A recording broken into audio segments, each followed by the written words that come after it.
Maktoum Prod. N'oubliez pas de vous abonner et activer la cloche de notification.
La délégation de Madame le maire.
Wow.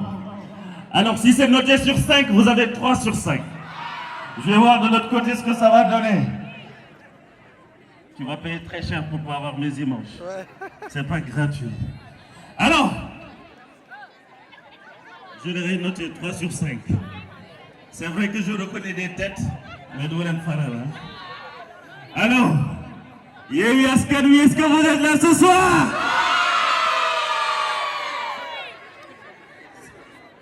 Ça va être compliqué.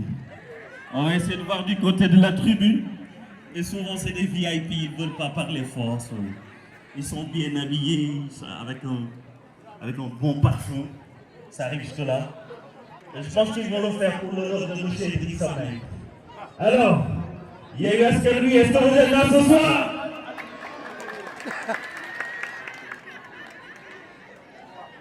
Parfait. Bon, je crois qu'ils seront notés 1 sur 20. Vous avez 18 sur 20. Et ceux-là sont...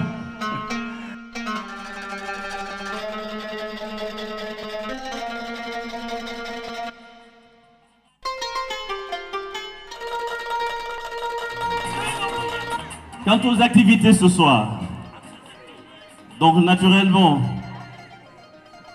c'est la mise en place des invités, ce qui est en train de se poursuivre. Alors on aura tout à l'heure le speech d'ouverture du maître de cérémonie, il paraît que c'est moi, c'est ce qu'on dit. Et l'ouverture de la cérémonie avec l'hymne national. Donc pour vous dire à quel combien on tient à ce pays-là, mais à quel combien on tient à Saly. Et j'espère que vous allez faire la différence, j'en doute pas. Donc vous aurez le mot de bienvenue de M. Diallo, qui est tout simplement le coordonnateur de Yewwi Askan Wi commune de Saly. Tout juste après cela, vous aurez le discours du représentant des jeunes de Yewwi Askan Wi, M. Ismaïla Diop Faye. Vous aurez après le discours du représentant des femmes de Yewwi Askan Wi, Madame Faye. Tout juste après cela, vous aurez le discours du représentant des seniors de Yewwi Askan Wi, M. Maguette Ndoye. Et après, vous aurez le discours du docteur Pape Ndo, représentant des investis de la coalition. Et tout juste après cela, nous aurons la chance d'être gâtés par M. Salam Diallo qui est là présent. Encore une fois, sous vos applaudissements, j'adore ce monsieur. Et tout juste après, vous aurez un speech du MC, il paraît que c'est moi encore, sur la sensibilisation sur le vote utile de Yewwi Askan Wi. Donc, vous aurez une prestation de l'artiste Baye Gallo qui a fait un single sur Monsieur le maire. Donc, j'aimerais bien entendre cela. Il y a un discours de l'honorable député Oulimata Guiro et une projection sur écran géant. L'écran géant que vous avez en face de vous. Ça parle d'un documentaire qui a été fait sur le candidat, en l'occurrence M. Idrissa Menga. Et vous aurez une présentation aussi du candidat, M. Idrissa Menga, qui sera fait par M. Mohamed Ndiaye. Je l'ai vu, il est très élégant ce soir, oui, avec un très joli costume. Il est là, oui. Et il y aura certainement aussi une toute petite animation pour introduire le candidat. Et nous aurons pour la fin du programme le discours du candidat. Alors tout ce qu'on demande aux gens aujourd'hui, on ne vous a pas appelé ici pour faire du buzz comme on a l'habitude de dire. Si on vous a appelé ici, c'est pour quelque chose de sérieux. C'est sérieux parce que décision ces jours à venir, votre avenir en dépend. Et je crois qu'il ne faut pas qu'on associe des farces, je veux dire, par rapport à l'avenir, par rapport à ce que nous allons vivre les prochaines années. J'ai l'habitude de dire que ces élections-là sont tout simplement les élections les plus importantes que puisse enregistrer ce pays. So, we have to be serious. Donc, DJ, on va mettre un peu de musique, un peu d'animation. Le temps d'attendre Monsieur Idrissa Menga, donc c'est ce qu'on attend. Monsieur Idrissa Menga, l'homme de la situation, il est envoyé là. On vous l'avait promis. Mais il est là. Les gars, c'est le rendez-vous ce soir, on avait promis. L'homme élégant et l'homme de la situation. Monsieur Idrissa Menga. Yes. On va laisser s'asseoir avec la forte délégation, avec nos amis Baïfal.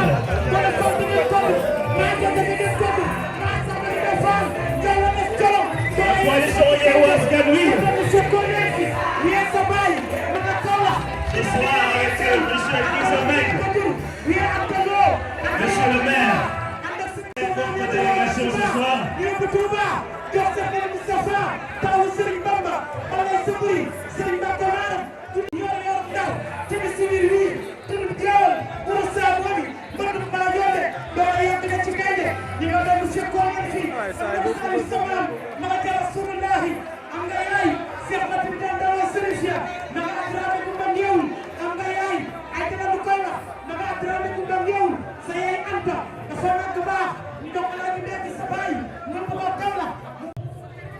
Bonsoir encore une fois à toute la commune de Saly. Comme nous vous l'avions dit tout à l'heure, nous voulons faire quelqu'un, un grand homme. Un grand homme parce que tout simplement, comme je vous ai dit tout à l'heure, c'est un homme qui force le respect. Par son niveau, par son calme, par sa sagesse. Mais c'est très normal que vous m'aimez. C'est un homme, comme je vous l'avais dit tout à l'heure. Boo xamante ne xaarul tout simplement ba li xew muy li nga xamante ni moom koy ut ñu war ko teg si loxoom très prochainement pour def geste boo xamante ne war nañ ko mën a respecter. waaye c'est un homme boo xamante ni il a toujours fait la différence.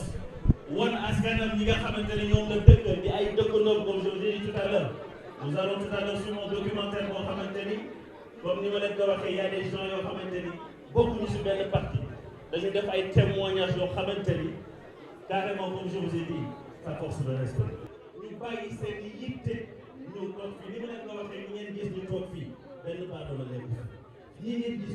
pas de c'est des responsables qui sont là. Vous nous voyez ces limites, nous. Faites événement, c'est parce que c'est pour la bonne cause. Et on saura pourquoi tout à l'heure. Donc, monsieur le maire, monsieur Idriss Meng, vous avez le salut de toute la commune de Saly. Donc, sans plus tarder, nous allons procéder à l'ouverture de la cérémonie avec l'hymne national. Vous y gagnez l'hymne national, il y a un avec tout le respect qu'il faut, nous allons les gagner. Donc, si c'est déjà calé, nous démarrons l'hymne national. Merci.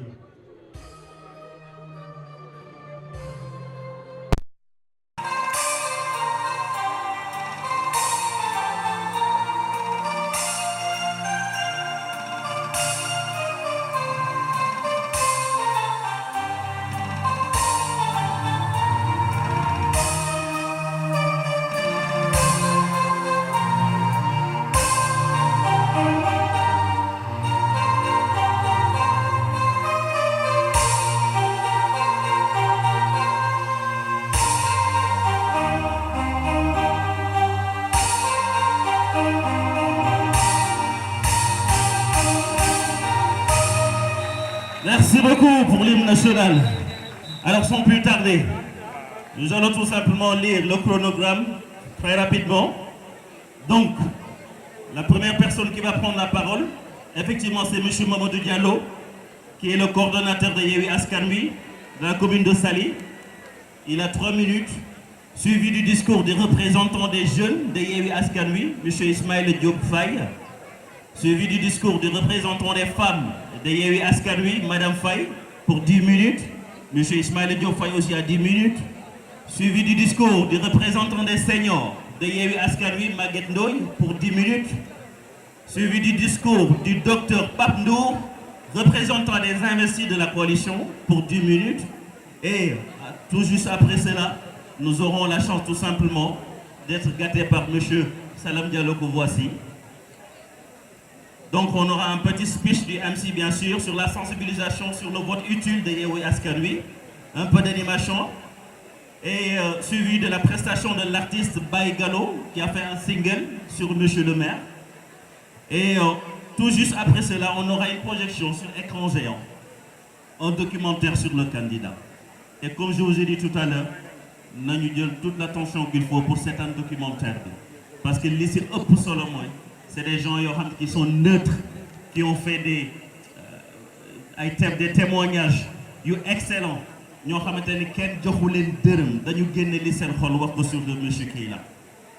donc suivi de la présentation du candidat lui-même, M. Idriss Meng. Et cette présentation sera faite par M. Mohamed Ndiaye, donc il a 5 minutes pour ça. On aura un peu d'animation pour introduire le candidat et pour finir, nous aurons tout simplement le discours du candidat pour 2 minutes. Je dis bien 2 minutes. Quand j'ai vu qu'il n'avait que 2 minutes pour faire son discours, je me suis dit que c'est le leader qu'il faut. Donc, Maître Tal, comme on a dit tout à l'heure, il est en route. Maître Tal, donc de la commune de Mbour. Tout de suite, nous allons demander à M. Diallo, M. Mamadou Diallo, le coordinateur de Yewwi Askan Wi de la commune de Saly, pour qu'il vienne faire son discours, donc il a 3 minutes.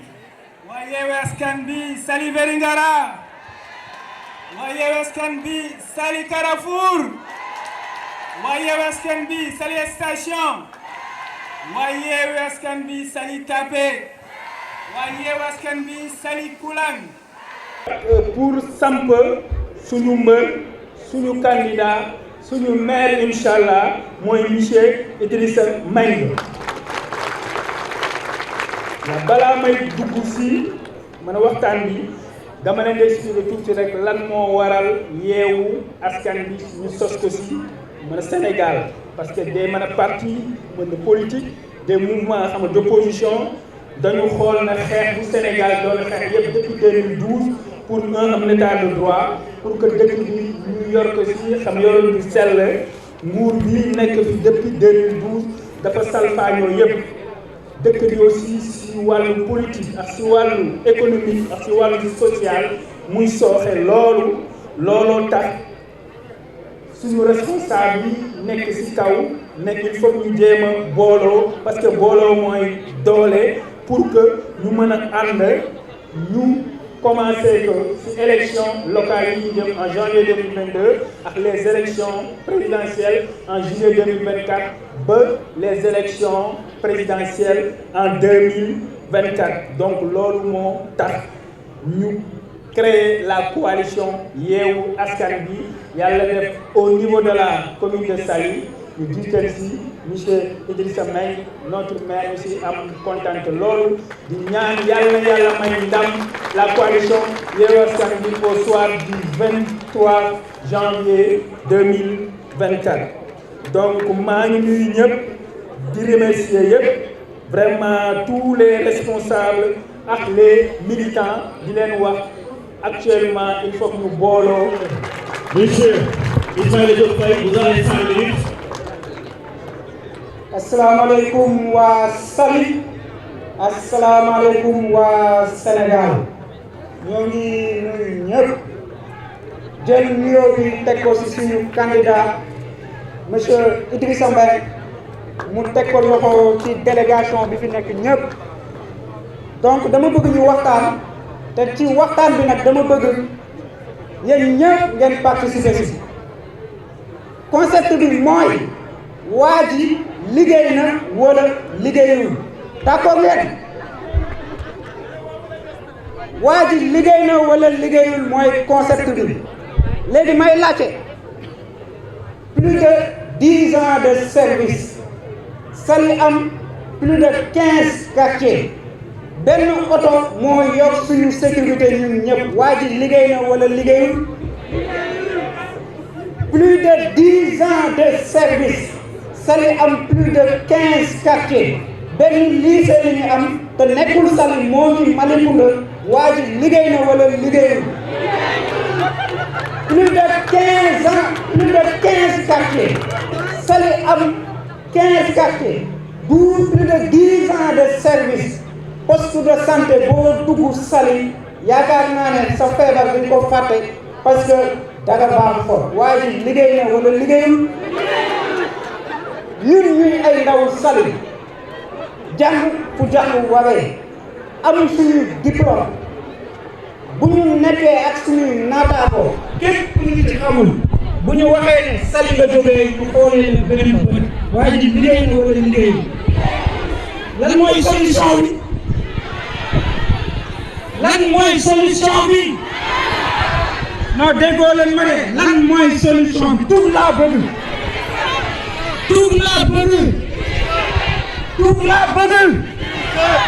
léegi nag dafa am ay conditions ñun ndaw yi yuñ leen di poser benn bi mooy il faut ñu waxtaan ak suñu yaay yi ak suñu papa yi da ngay ñoo tete ñu màgg xam ràññee Idrissa Mbengue topp ñu ko ngir alal amul homme politique buñ dégluwul sa programme fii Saly ñëpp woo nañu moom programme moo ñu doy moo tax ñun ñu accompagner ko pour mu jël mairie bi léegi ci loolu condition yi mooy tette ngeen ñun seeni doom diñ leen di ñaan bésu élection yi boo leen jëlee ticket bi ngeen xalaat ne seeni doom ngeen di votel seeni sët ngeen di votel loolu lañ leen di ñaan ndaw ñi ana ngeen Yewwi Askanu ndaw mi ana ngeen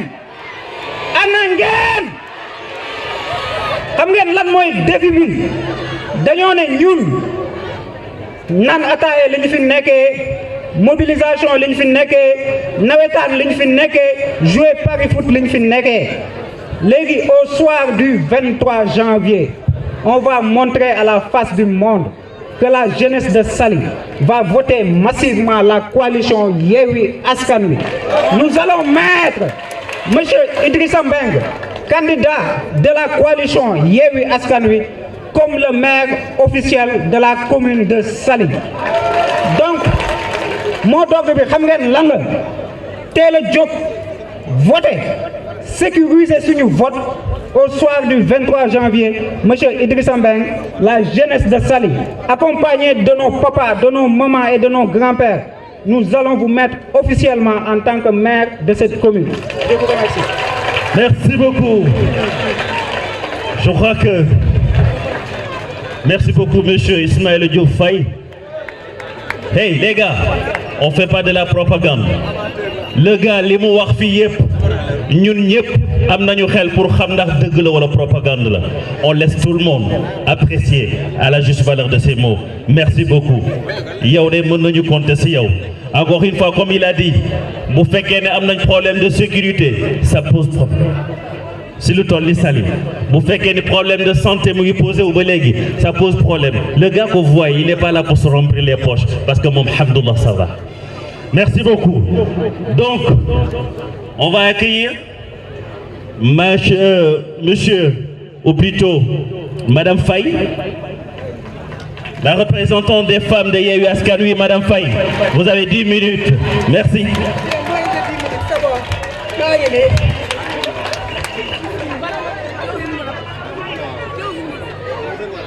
Assalamu alaikum Bolomi.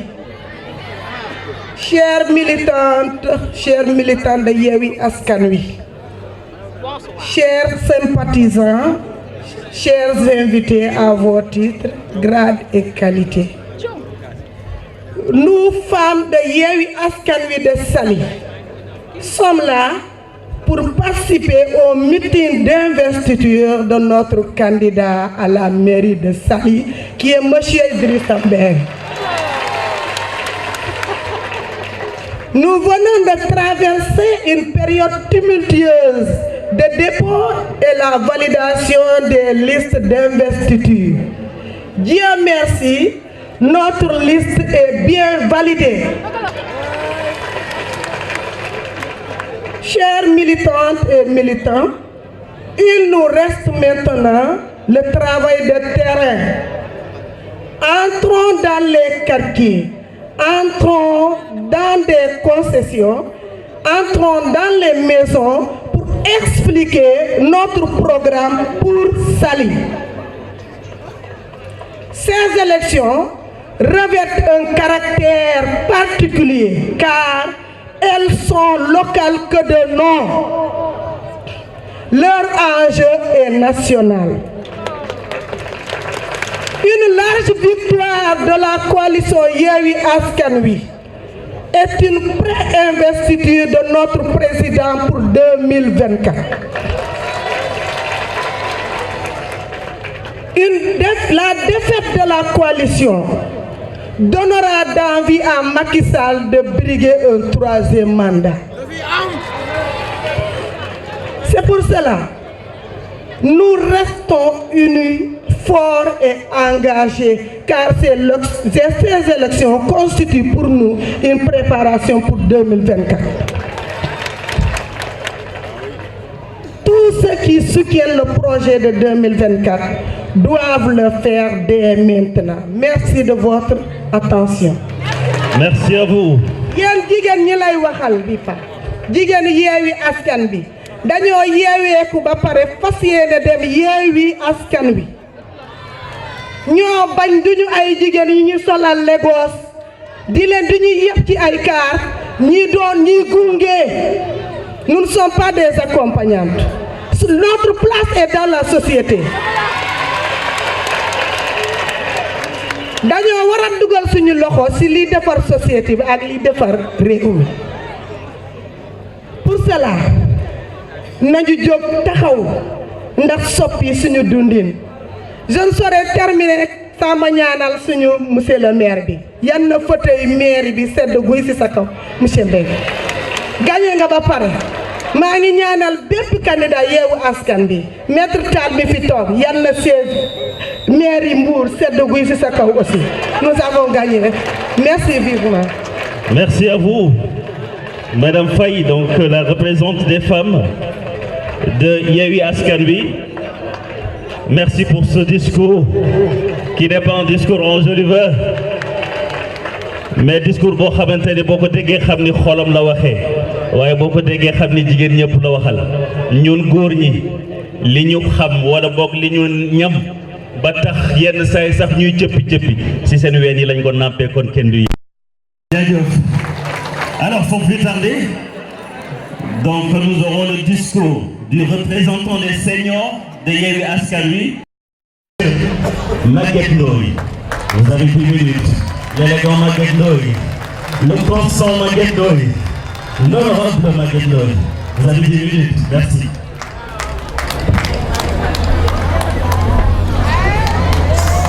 Je vous applaudis s'il vous plaît.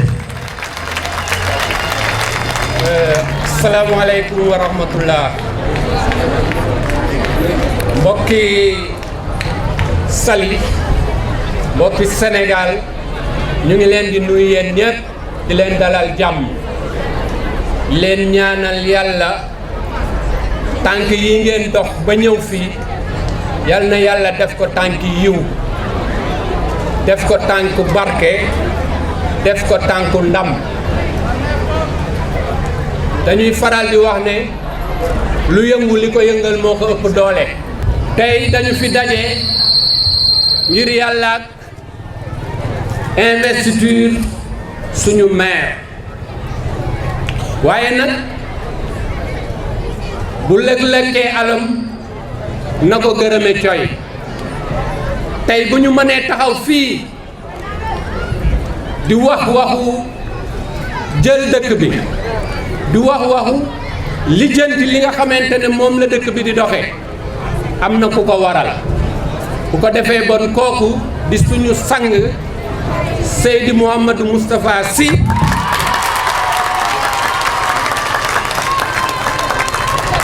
lu ndiin njaagate mooy njaag. ngir yàlla ak moom moo formé ñoo xamante ne bu ñépp doon nelaw mu ne ndaw ñi na ngeen fexe ba mën a taxaw jël seeni responsabilité, ndaxte kat ëllëg réew mi ci seen loxo lay mujj. loolu di dox ba tey ñamu ko waxoon depuis année 88 formation boobu tey ñoom ñoo taxaw fas yéene laaj réew mi fu nekk. kooku yaakaar naa ne amel nañ ko njukkal. mu mel ni bon li mu liggéeyal Sénégal ñun ñëpp fi mu toll nii war nañ ko delloo njukkal. mu waral ñu àndandoo ak suñu mbokk yi nga xamante ne ñoom tamit kenn desul ginnaaw, muy waa coalition Yewwi Askan Wi. bi ñu ci àndee ñu ànd bu rafet depuis boobu ba léegi yaakaar naa ne suñu candidat bii bi ñu koy investir fii à Saly mën nañoo wax ne c'est à l'unanimité. parce que dañu xool ñun ñi nga xamante ne ñoo fi nekkoon, ñu gis suñu camarade Idrissa Mbengue, ñu natt ko ci jikkoom, natt ko ci yarga, natt ko ci maandu gi, natt ko ci ngor gi, natt ko ca xam-xam ba, natt ko ca am-am ba. mu ne ñu ne nag amul kenn koo xamante ne tey jii gën na yell ci siis bi ku dul moom. gor yi mu àndal yépp ne ko yow la. loolu mu doon fierté pour ñun waa Saly yépp. mu mel ni ba ñu ko tuddee ba léegi dëkk bi yaakaar naa kenn nelawatul. képp ku fi nekk di politique yaakaar naa ne bi Idrissa jógee fi mu toll nii nelawatoo. te xalaat naa ne kanam la jëm nag. mu mel ni Saly dafa di dëkk boo xamante ne ville touristique la ñu koy wax. ku nekk boo déggee Saly da ngay jàpp ne Saly dëkk boo xamante ne dëkku noos la. effectivement dëkku noos la parce que boo xoolee mën nañoo wax ne ay milliardaires ñu ngi fiy tëdd di fi yeewu, waaye boo xoolee ci beneen wet bi am na ñoo xamante ne bu ñu añee du ñu reer. contraste boobu est-ce que loolu war na mun a nekk ci benn dëkk bu ndaw bu ñu naan Saly? bon dafa mel ni am na loo xamante ne répartition ressources yi équitable ndax bi ñu fiy ñëw yaakaar naa ne dañu fekkoon waa Saly di liggéey ci wàllu napp wàllu mbay wàllu élevage ba hôtel yi ñëwee ñu am benn société bu ñu fi andi muy SAPCO loolu nag ma bëgg borom xam-xam yi ñu réfléchir ci bu baax ñu xoolaat relation bi dox diggante SAPCO ak commune bi ak hôtel yi parce que tey li doonoon ressource waa dëkk bi yépp moo doonoon mbay mi seen tool yi doonoon napp gi doonoon aussi élevage amatu fi mbay amatu fi parce que tool yëpp def nañ ko ay hôtel ak ay résidence léegi nag li nga xamee ne moo fi des mooy ressource bi jóge ci hôtel yi te bu ñëwee du jaar directement ci commune bi SAPCO doon tampon ñu doon laaj nag ba xam exactement ndax ñaari commune a fi ne wala déet parce que commune bu ndaw bu toll ni Saly bu fekkente ne lu fa génn war a doon ressource ñoom ñu xool luñ ko répartir mu am keneen ku ci taxaw fas yéene koo jël xool feneen fu ñu koy yóbbu ba Saly mel nii yaakaar naa ne jar na taxaw seetluwaat beneen bi mooy bu ñu xoolee quartier bii jàkkaarloog ñun ñu di ko wax Daaru Salaam quartier la boo xamante ne mu ngi nii defar nañ ko ba tey ñëpp a ngi fi dëkk mais amuñuy kayit te mairie moo leen waroon jox kayit mais SAPCO mooy joxe kayit yi naka la ñaar yooyu mën a nekkee bon il faut ñu xoolaat su fekkente ne ci ay loi la wala lu mu mën a doon nañu jéem a duggaat revisiter waat loolu suñu député yi ñu jéem a xoolaat loolu pour réparer li nga xamante ne mooy injustice boobu ndaxte Saly nag am na lu mu mérité te yaakaar naa ne biñ ci waxtaanee ak suñu camarade Idrissa programme bi mu ñu tegal dal na xelu ñëpp te yëg nañ ne bu ko exécuté wallaahi waa Saly yëpp ci mbégte la ñuy nekk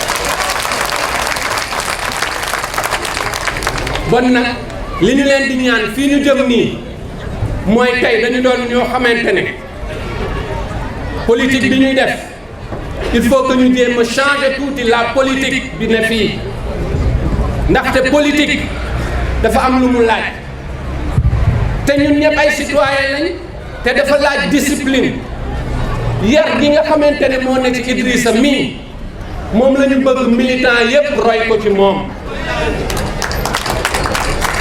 ngor gi ne ci Idrissa mii la ñu bëgg citoyen yi roy ko militant yi roy ko ndaxte yi tamit am na loo xam ne boo ci jëmee di ko wut pour jiite am ab dëkk am na loo war a mën a wane bon nañu changer suñu façon képp koo xamante ne tey jii yaa ngi ci biir Yewwi Askan Wi nga jéem a fexe takk sa ndigg xam ne gañe nañu ba pare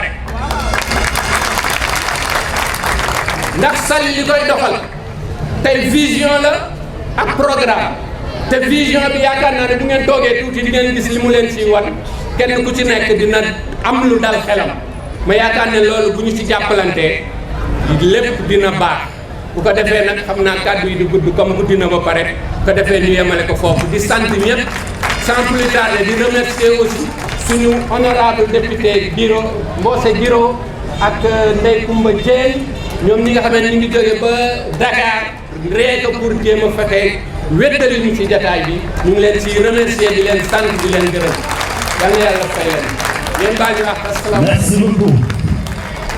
Le discours est véridique. Il est excellent. Il est sage. Monsieur Maguedo, je prends beaucoup de plaisir à l'écouter parce que tout simplement il est sage. Daniel forcé pour gagner. On vous a pas forcé à ça. So, anglais a leader without followers is just working. So thank you for the leadership. Merci beaucoup. Alors, nous allons tout simplement accueillir M. Papno, le représentant des investis de la coalition, le docteur Papno. Sous vos applaudissements, s'il vous plaît. M. Papno, vous avez 10 minutes. Merci.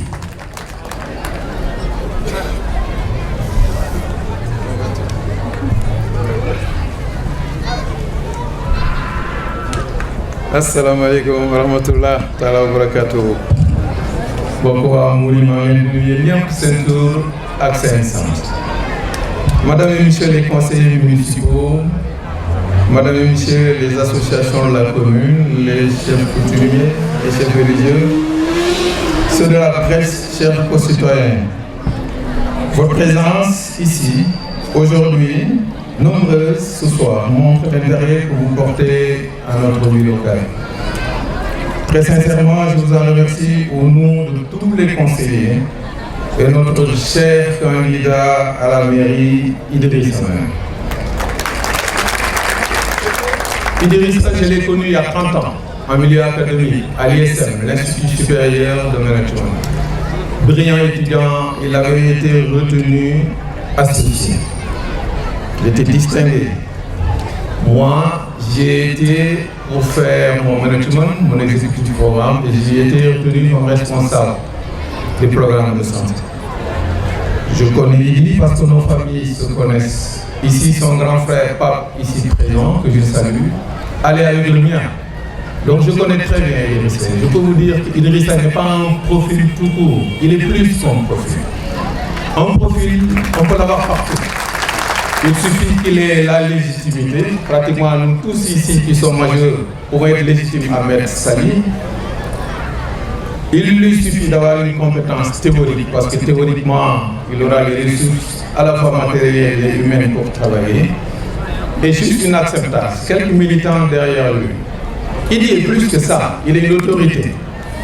Ce qu'il a comme autorité de plus comme profil, c'est justement sa compétence. Mais cette fois pas théorique, avérée.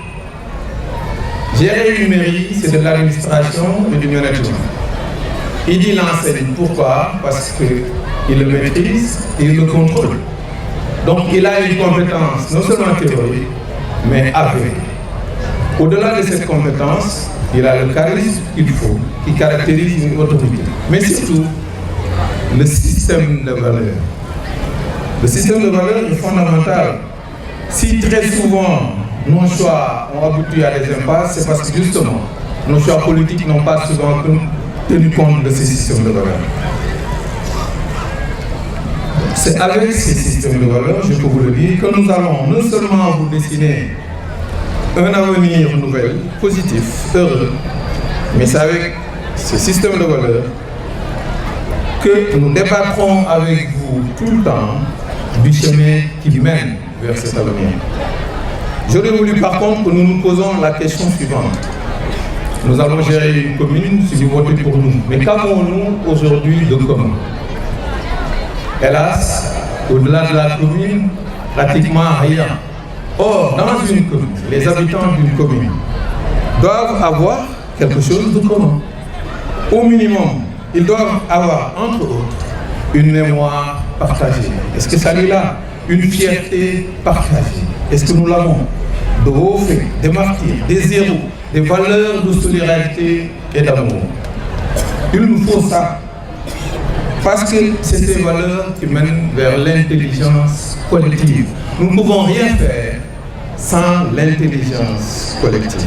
C'est impossible. Parce que c'est avec l'intelligence collective qu'on fait des projets. C'est avec cette intelligence qu'on fait des choix. C'est avec aussi cette intelligence qu'on fait de la place aux faibles. Et nous en avons parmi nous. Donc je voulais vous rassurer. Nous savons, nous, comment rétablir ces liens. Nous savons aussi comment rétablir quelque chose de fondamental que nous avons de moins en moins à salir, c'est l'ordre public. La sécurité, la salubrité et la tranquillité. Seulement aujourd'hui, il est important que chacun de nous se demande quelle est la responsabilité, sa propre responsabilité de ce que Sali est devenu aujourd'hui. Il est fondamental. Tout le monde doit le faire. Même si c'est ce qui aujourd'hui pense que le réel s'améliore, il ne doit pas accepter qu'il en soit ainsi sans un futur. Or, nous n'en avons pas ici à Sali. Par contre, votre futur communal, c'est avec nous. Nous qui tiendrons nos engagements par la transparence des ressources et des dépenses, mais aussi par un débat public continu sur tout le territoire électif, d'une élection à une autre. Vous nous aurez tout le temps et justement nous administrerons avec vous. Avec nous, avec vous, Sali ne sera plus demain, c'est hier.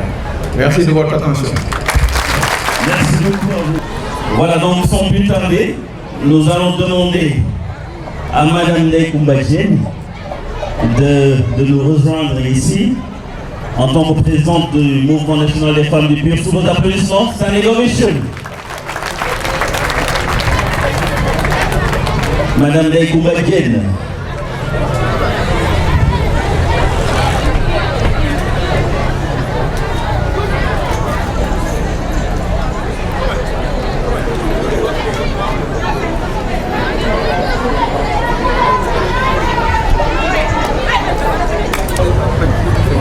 Assalamu alaikum wa Saly. Assalamu alaikum ñi fi teew ñëpp. Ñu ngi nuyu ñëpp.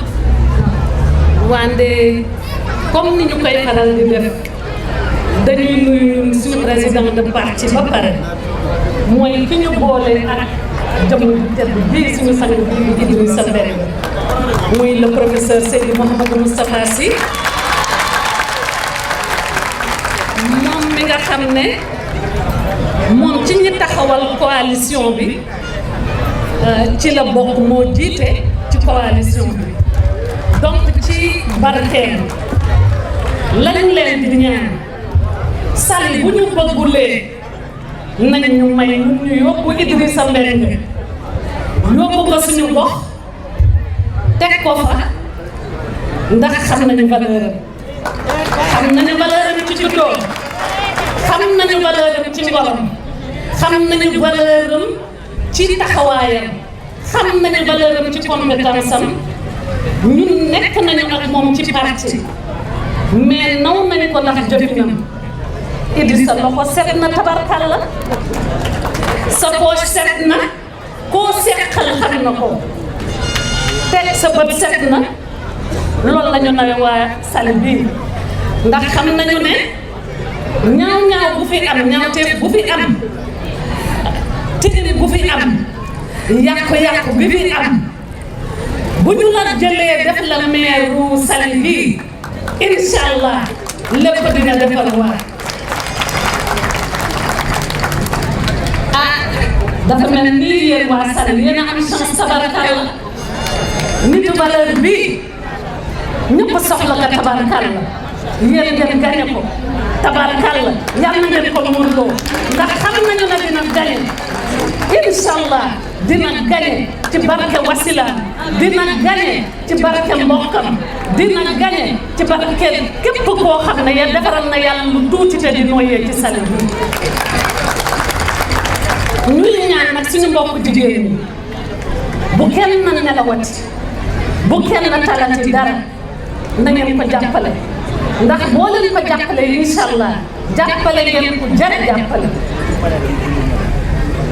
di ngeen jàppale koo xam ne du gaay seen suuf soxlaw ko di ngeen jàppale koo xam ne du lekk seeni budget ndax yàlla teral na ko tabaarkalla di ngeen jàppale koo xam ne am na ay valeur ba nga xam ne bala buñ ko joxee budget bala dina xam ne ñi ko war a jot rek ñoo ko war a jot dina leen ko jot tamit ndaxte wax dëgg yàlla diine jiitu na ci moom ba pare te ñun tabarkàlla mën nañ ko seede ndax dañuy nekk ak moom toujours donc ñu leen di wax rek ngeen jàppale ko nag mooy jàppale seen bopp jeunes yi ma di leen woo yéen ñi ngeen xam ne ñi mu mos a dimbali ci formation ci wàllu école muy ESM bi ñuy wax sànq am na góor bu tedd ku ko fi wax nu mu mos a dimbale rek nañu bàyyi xel ne kii buñ ko jëlee tabba ko maire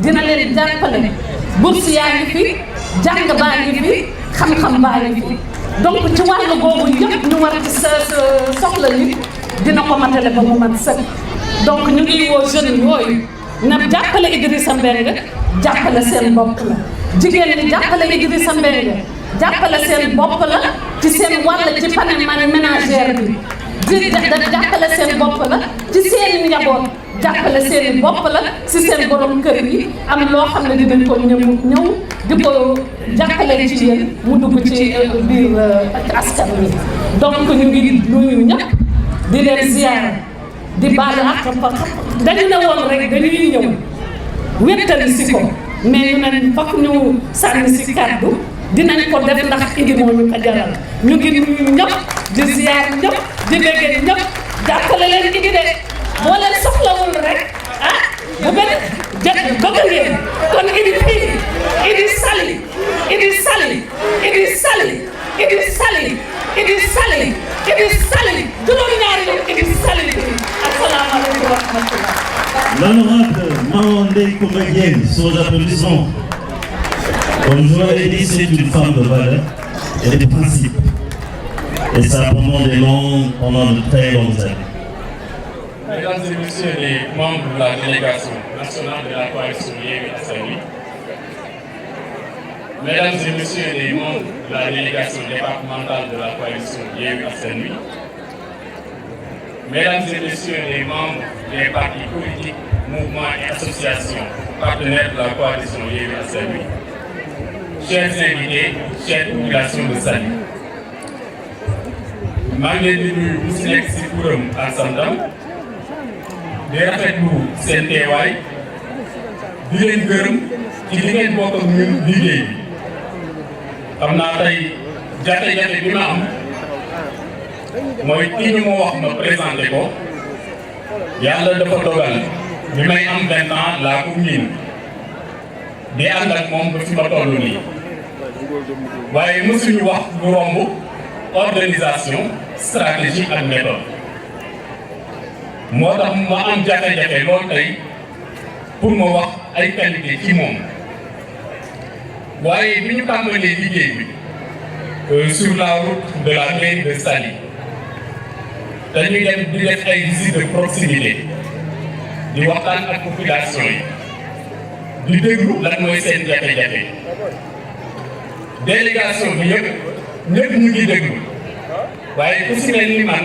ak li ma xam ci moom damay jël note si sama téléphone ndax dafa ma wóor ni li population de Saly di ko tiis yëpp moom mu ngi tàmbali di xalaat nan lay andee ay solution ci seeni problème te comme ci wàllu méthode ak organisation ak stratégie ci la ñuy liggéey dafa doon baax ma anticiper ba moom bu waree andi population de Saly solution ci wàllu boobu noonu mu fekk ñu daal entamé réflexion bi waaye population bi li ñu dénkaane ñett doon na ñëw ci seen i kàddu bu njëkk bi population de Saly nee nañu bëgg nañu am ci seen maire bi ku jub li ñu tuddee ku jub mooy élection yële passé am na ñu ñëw waxtaan ak ñoom ñu déglu leen ba ñu demee ci maire bi keroog lañ leen gëj a gis keroog la ñu gën a toppatoo seen i jafe-jafe waaw ñu ne njub googu noonu bëgg nañu ko tey nag dañuy gën tontu leen ci njub googu par rapport ak candidat bi nga xam ne moom lañ leen présenté bu dee ci wàllu njub doy nañu wax leen ci ay critères am c'est un condisciple de l'un des mémoires crédibles de ce pays en l'occurrence Cheikh Mouhamadou Moustapha Sy.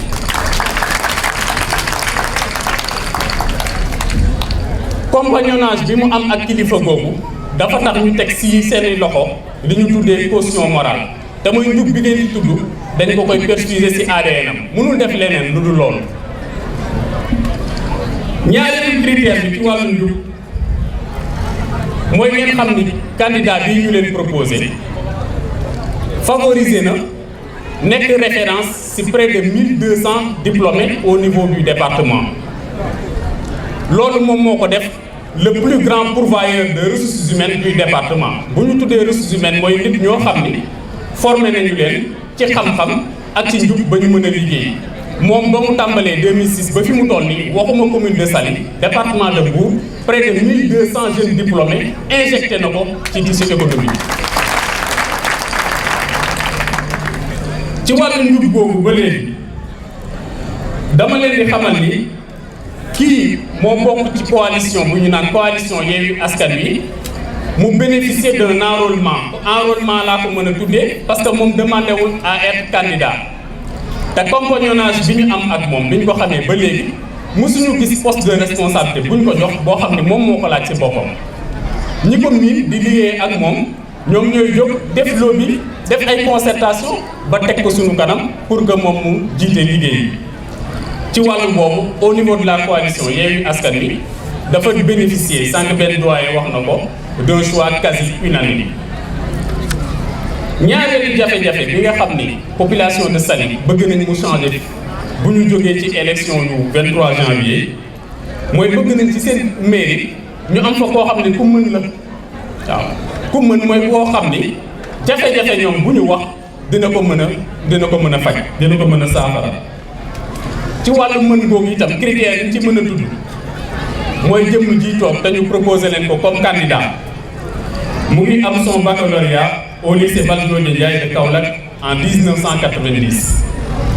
ci wàllu mën googu mu ngi am sa licence en géographie à l'université Cheikh Anta Diop de Dakar en 1995. ci wàllu mën googu am na sa licence en administration des affaires à l'Institut supérieur de management de Dakar en 1998. ci wàllu mën googu am na son master en administration des affaires à l'université de Tamkang Taipei au Taïwan en 2005. kii mën na wala mënul.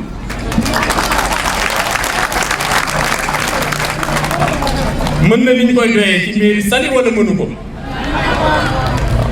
bokk na ci doléance population de Saly wax nañu ni ñoom bëgg nañ seeni mairie ka fay toog mu nekk ku njub wax nañu ni ka fay toog bëgg nañ mu nekk ku mën wax nañ itam ka fay toog bëgg nañ mu nekk comme xam-xam ci critères yooyu ci wàllu expérience am ak wàllu xam-xamam ndax bi ñuy def tournée yooyu am nañ ci ñu gis ñoo xam ne ay porteurs d'affaires lañ bëgg ko doxal fii ci mairie Saly ñu di leen laaj seeni jafe-jafe ci seen wàllu activité bi ñuy yëngatu nan lañ bëgg mu yokk am na si koo xam ne mu ne jafe-jafe bi njëkk mooy day defar dossier yóbbu ko mairie dossier bi langue française lañ ko def mu soxla ñu defal ko ay éclaircissement yaatal ko jox ko ay opportunité si mairie bi mu yëg ni dañ koy jox benn secrétaire boo xam ne nee nañ moom moo dégg français nee na moom loolu mooy jafe-jafe bu njëkk ci wàllu boobu noonu ngeen am interlocuteur maire boo xam ne interlocuteur la ci langue yëpp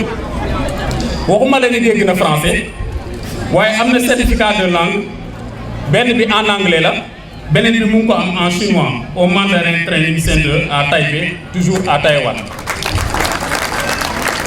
ci wàllu xam boobu nekk na praticien aux grands travaux d'hydraulique et d'équipement en 1998 ci wàllu xam-xam boobu. nekk na responsable du bureau Tractable Engineering à Conakry en Guinée de 1998 à 2001 ci wàllu mën googu nekk na directeur de l'upgrade programme du groupe ISM de 2001 à 2002 ci wàllu xam googu nekk na professeur de l'université Loyola Cordoba en Espagne depuis 2005 ci wàllu mën googu nekk na directeur de l'international MBA du groupe ISM de 2005 à 2008 ci wàllu mën googu nekk na administrateur de la zone centre du groupe ISM depuis 2008 ci wàllu mën googu nekk na membre du conseil d'administration des écoles de commerce africaines depuis 2010 ci wàllu mën googu nekk na coordonnateur du programme Lead Campus depuis 2010 ma ne dama tàyyi di leen wax moom li mu mën yépp bu ngeen ko bëggee xam ne ngeen koy ñam la woykat ba waxoon ne am na loo xam ne da ngay ñam seet waaw am na loo xam ni ñu di la ko andil ci këy di la ko wax du sotti da ngay ñam seet boo ñamee di nga xam moom mooy kan kon nag population de Saly dañ leen di wax ngeen ñam ko pour xam moom mooy kan.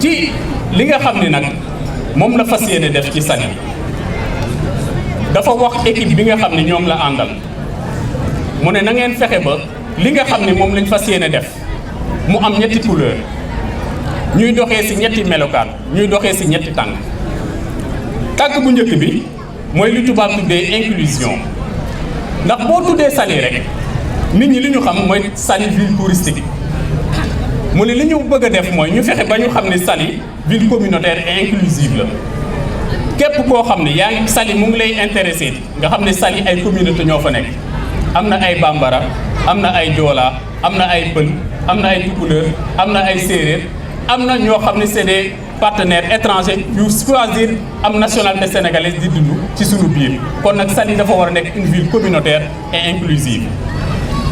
ñaareelu tànk bi mooy ñi nga xam ne moom ñoom lay liggéeyal ak moom fas ni mu fas yéene liggéey ak population bu Saly mooy dafay am li ñu naan le sens de l'écoute.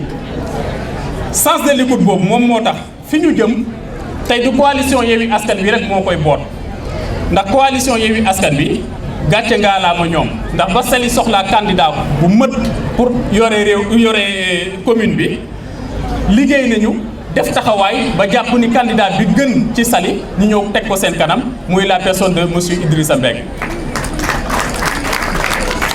kon fi ñu jëm du coalition Yewwi Askan Wi rek ñoom ñoo koy boot fi ñu jëm population Saly bi nga xam ne ñoom ñoo ko doyloo ñoom ñooy fekk si ko autour de ce qu'on appelle la CISAC, la cellule d'implication et de soutien actif aux candidats.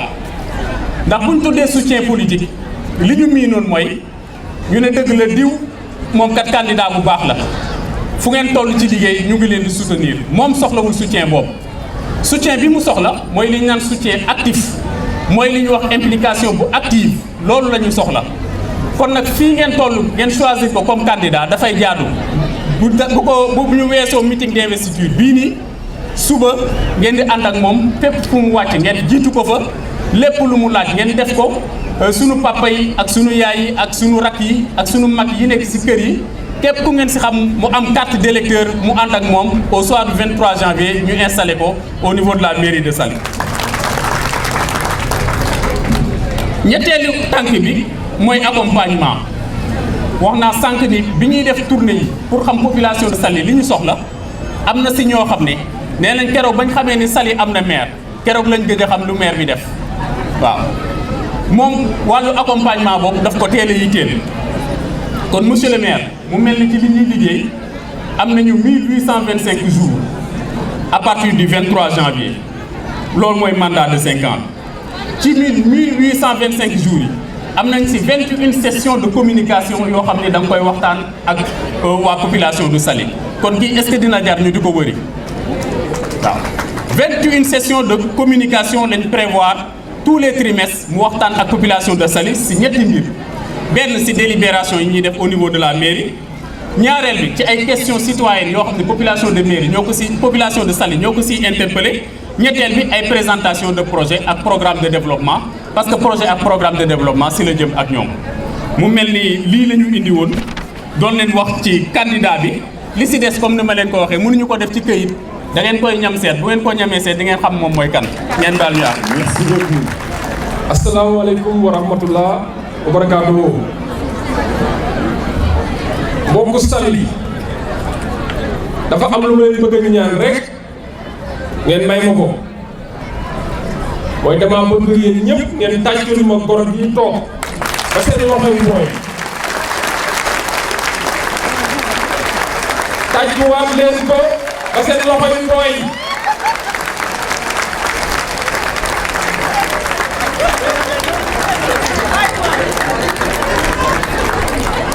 tey xam naa ni Saly gii am na ñu dul nelaw tey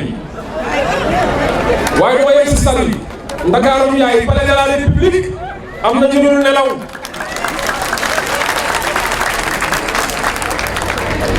dama ni ku góor yii ne yaay waaja xamal ni yaay waaja Ousmane Sonko bu Pastef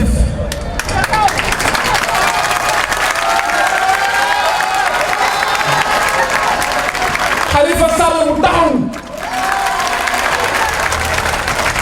Malick Gakou grand parti Serigne Mouhamadou Moussa Sy bu PUR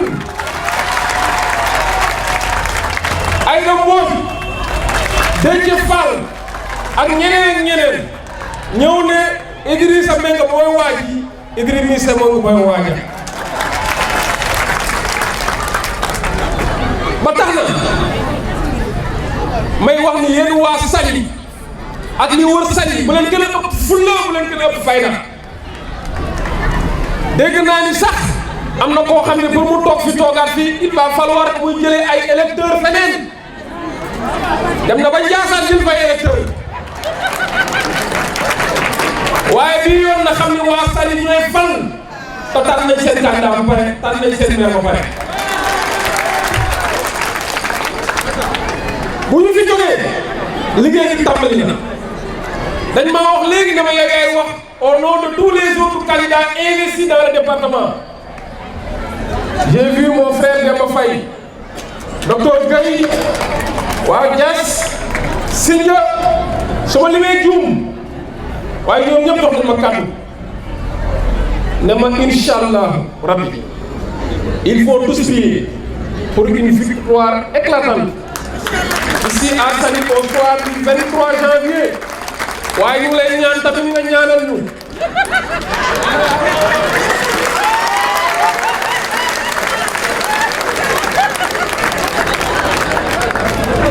ba tax na liggéey bi lu yomb la boo gisee sax ñu teel maa jox parole alors que c'était pas prévu dafa am suñuy mbokk laayeen yu nekk tefes jël seen xol jox ñu ko ñu jël suñu xol jox leen ko nee nañu dañoo organiser manifestation bu mag tey si guddi ne waaye Yewwi Askan Wi kese lañ fa bëgg a gis ñoom ñoo ko wax ñu leen si sant di leen di gërëm bu ñu fa jógee foofu lañ jëm waaye ba leen wax ni liggéey bi tàmbali na liggéey bi tàmbali na suba gannaaw suba ba bañ suba la élection yi ba si jour élection yi fii si Saly naan waxu Idrissa Meng ak turu Idrissa Meng booy si nopp waa Saly. tey la commencé tey. kon alhamdulilah dama bëgg bu ñu xëyee na turam booy si nopp waa Saly yu tax ay comploteurs dañ fay yàgg nekk bu ñu laajee seen bopp waa Saly wóolu leen ñu dem yàkkal ka ci tuddee le grand bureau national loolu dafay war a jeex laaj kàddu askan bi dem yàkkal ka keneen loolu du yëf góor am na leneen looy xaar nag sëñ Meng parce que Saly fii nag sàcc suuf dafay yomb trop sàcc suuf man avocat la nag su ma ko waxee war ngeen maa gëm 100% des alertes 70% yi wàllu foncier la te Saly bokk na bi tribunal bi Mbour di recevoir alerte yi ëpp ci wàllu suuf dañu ko fi def kenn kese la wala ñu ko wër jël suufu jàmbur wala jël benn suuf jaay ko fukki nit wala jox ko fukki nit loolu nag liggéey bu rëy bu nga ci xaar moo tax boo ñëwee na nga assainir encore assainir suuf si gëm naa ne di nga delloo seeni borom Saly soxla na sécurité Saly soxla na salubrité Saly soxla raccordement en eau électricité des fois nga ni Saly ñëpp di nag ndamoo boo fa duggee dans certains quartiers da yaakaar yaa ngi ci ay village te loolu c'est pas du tout normal idi yan bi rëy na sas bi diis na waaye nag boo amee xolu waa Saly jàppal ni pertoo dara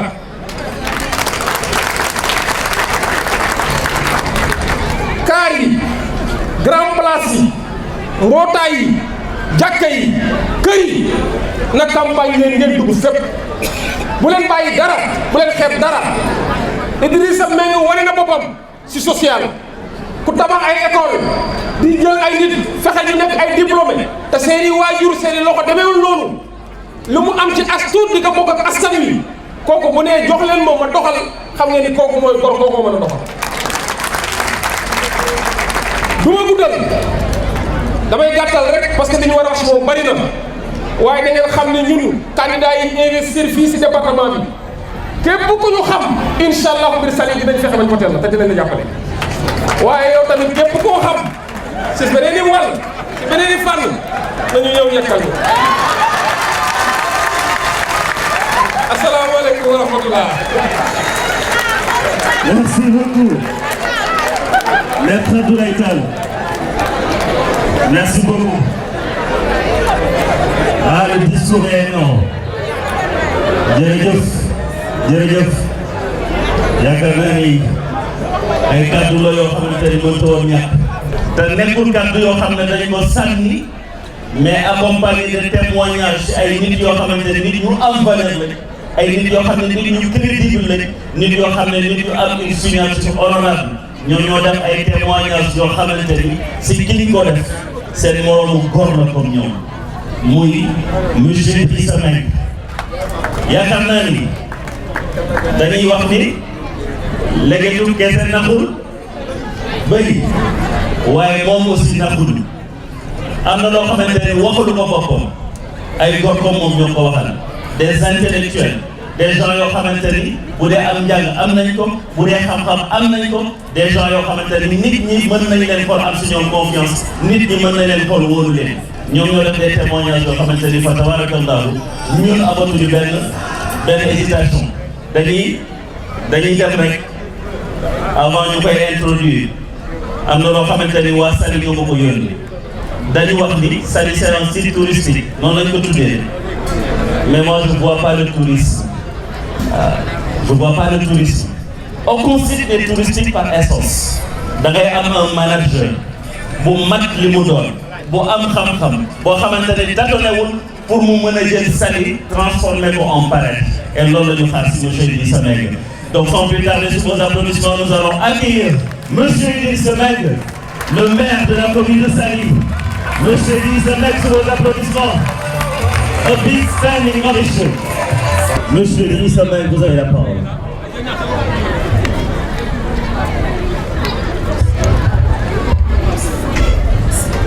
Assalamu alaikum wa rahmatullahi ta'ala wa barakatuh.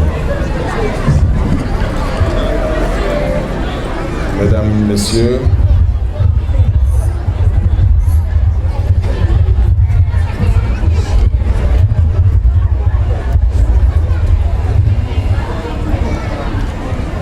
Mesdames, Messieurs, on ne peut pas parler d'un événement sans pour autant recourir à ce qui constitue son avènement.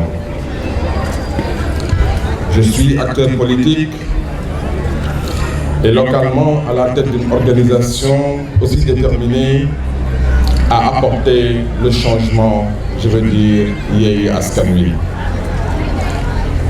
Notre combat est la suite de l'expression d'une volonté confirmée de faire de notre fief Saly un havre de paix et d'équilibre social.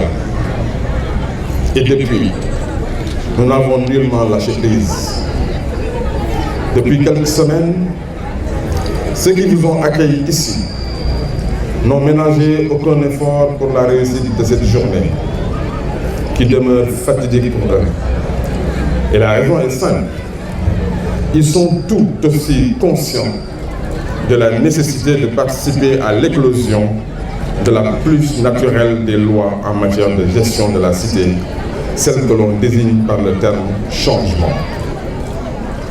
Changer les hommes, mais aussi et surtout rééquilibrer les mentalités, afin que Saly puisse devenir la commune par excellence au Sénégal et mériter pleinement son titre de sphère touristique si convoité. Que vous soyez militant, sympathisant, invité ou simplement citoyen, vous êtes aujourd'hui témoin d'un événement plus que crucial dans l'évolution de cette commune. Il s'agit pour moi de relever le défi de faire rayonner cette belle ville dans le monde. Et ceci au nom de la coalition qui est aujourd'hui un espoir pour tout un pays. Cette coalition, Yewwi Askan Wi, est un tremplin qui puisse nous mener vers le salut et une solution à tous ces maux qui gangrènent tant le quotidien des Sénégalais. Je m'engage. Je m'engage avec un programme s'inspirant des besoins plus que pressants des habitants de Saly. Je m'engage pour un idéal, celui de refaire de Saly un joyau. Je m'engage parce que conscient de la nécessité de devoir me focaliser sur 3 urgences. Restaurer un environnement propice à l'épanouissement des résidents de la commune, combattre l'oisiveté et faire régner l'équilibre social. Je m'engage pour la jeunesse, pour les femmes et les enfants, ainsi que pour les seniors, de mettre au service des populations de Saly. Je m'engage pour la jeunesse, pour les femmes et les enfants, ainsi que pour les seniors, de mettre au service des populations de Saly mon expérience acquise en Afrique, en Asie, en Amérique et en Europe. Je ne remercierai jamais assez les membres de la coalition, ceux de PASTEF, les patriotes, et ceux du PUR, mon parti. Les sympathisants sont aussi à remercier. Je veux remercier ma famille et mon épouse qui est là. Je veux remercier mes amis, mes collaborateurs et l'ensemble des investis. Je veux remercier la presse et tous ceux qui adhèrent volontiers à notre cause politique et qui ne cessent de nous soutenir et de contribuer à notre combat. Ce combat nous est si cher parce que, et par cette population qui est déterminée à l'obtenir, ce changement tant convoité. Je ne ménagerai aucun effort pour que la coalition Yewwi Askan Wi soit une lanterne qui puisse éclairer Saly, ce joyau plongé dans les ténèbres parce que délaissé par des dirigeants politiques insouciants de l'avenir de cette commune. Je vous remercie de votre attention.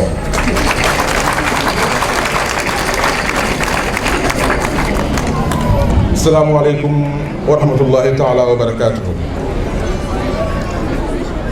Ñu ngi leen di nuyu di leen ziar di leen bal àq ci tàngaay bu yàgg bi di leen balu àq itam bu baax a baax a baax a baax. Dañu am ñetti kàddu yu ñu bëgg a wax ak yéen. Bu njëkk bi mooy Saly benn mbooloo la. Saly du ñaari mbooloo du ñetti mbooloo. Saly c'est une communauté. Il faut que ñu xam ne Saly bu ñu nee Saly ñëpp ci la ñu bokk. Amul Saly Joseph, amul Saly Bambara, amul Saly Kulang, amul Saly Darou Salam, amul Saly Ñax-Ñaxal. ñëpp Saly la kon nag nañu wax Saly. May wax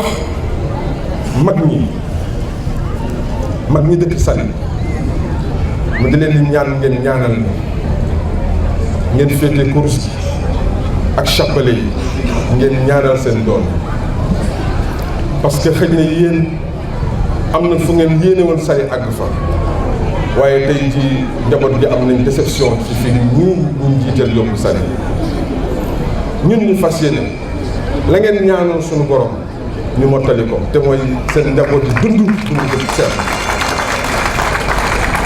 ngeen ñaanal ñu ngeen gunge ñu fas yéene yàlla bu ñu jógee ci élection yii ba ñu jël mairie bi lépp loo xam ne war na ci seen njaboot ba bu ngeen leen xoolee ngeen bëgg dinañ ci taxaw. May wax ak jigéen ñi yéen yéenay penc bu benn jigéen tarxiisee penc ñëpp yàqu kon nag amu leen droit seetaan tey jii kenn nawloowul Saly parce que boo nekkee Ndakaaru wala feneen boo nee maa ngi dem Saly ñu defee dafa am loo fay uti lu bon ku wax Saly ñu xalaat lu bon ñu xalaat noos ñu xalaat cakaay waaye Saly ñu baax a fi dëkk Saly ñu xam diine fi dëkk kon nag lu tax ñuy nangu tey jii kenn jéemaloo setal suñu der kon nag ñun buñ ñëwee dinañ fexe ba Saly deram set ba fu waay toll buñ nee Saly ñu xam ne ay nit bu baax ñoo fa dëkk. ma doxal ko ci ay gox yu bëri gis jigéen ñi di ngeen sonnee ci seen daje yi ci seen kees yi nekk ay acteurs de développement ba fas yéene jàppale leen ba fas yéene leen dimbale sama bopp dimbale samay doom parce que bëgg naa ëllëg si biir kenn du dox ci mbedd mi di taxawaalu nan damay uti dépense waaye da ngay dem ñàkk sa doole jëriñoo.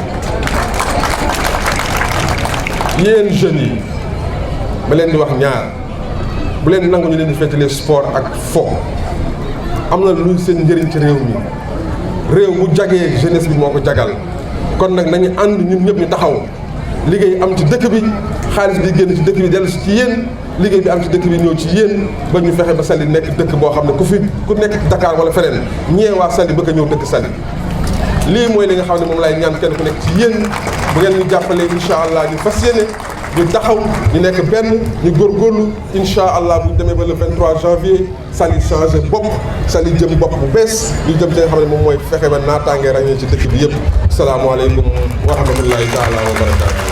nga ñëw may Kapsu Dia il est très technique merci beaucoup c'est gentil. Merci beaucoup jërëjëf.